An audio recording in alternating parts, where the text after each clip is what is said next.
बांग्लादेश में बीते दिनों जमकर हिंसा हुई। आरक्षण विरोधी छात्र आंदोलन इतना उग्र हुआ कि पीएम शेख हसीना को इस्तीफा देकर बंगाल छोड़कर भारत में आना पड़ा।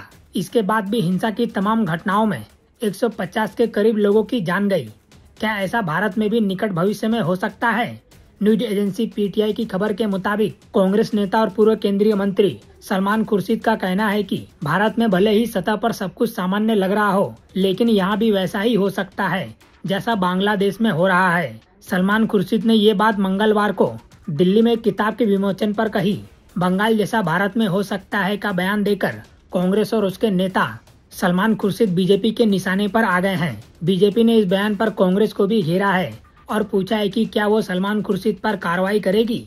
बीजेपी के राष्ट्रीय प्रवक्ता शहजाद पूनावाला ने बयान देते हुए कहा है कि पीएम मोदी से चिढ़ने के कारण वो भारत से भी घृणा करने लगे हैं। शहजाद पूनावाला ने कहा कि कांग्रेस उकसाते हुए कह रही है कि बंगाल जैसा भारत में भी हो सकता है।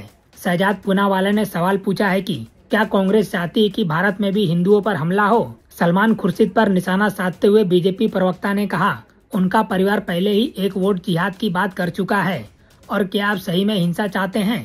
बीजेपी के राष्ट्रीय प्रवक्ता मध्य प्रदेश कांग्रेस के नेता सज्जन सिंह वर्मा का भी एक वीडियो शेयर किया है। बीजेपी प्रवक्ता के मुताबिक सज्जन सिंह वर्मा ने कहा है कि नरेंद्र मोदी एक दिन जो जनता आज सड़क पर हिलोरे ले रही है वो तुम्हारे प्रधानमंत्री निवास में भी घुसकर कब्जा कर लेगी।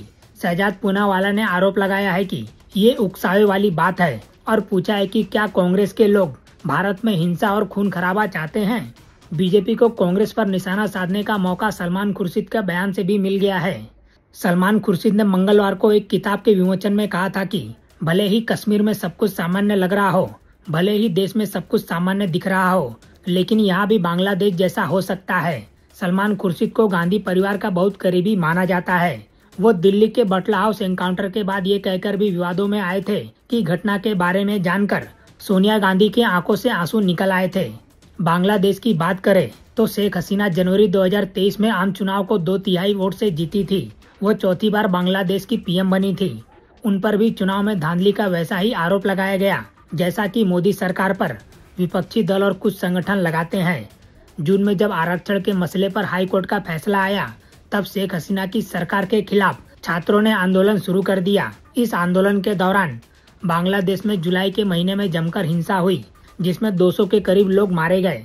अगस्त में शेख हसीना के खिलाफ आंदोलन उग्र हुआ। इस दौरान 100 से ज्यादा लोग मारे गए और फिर शेख हसीना को पीएम पद छोड़कर बांग्लादेश से भागना पड़ा और भारत में शरण लेना पड़ा।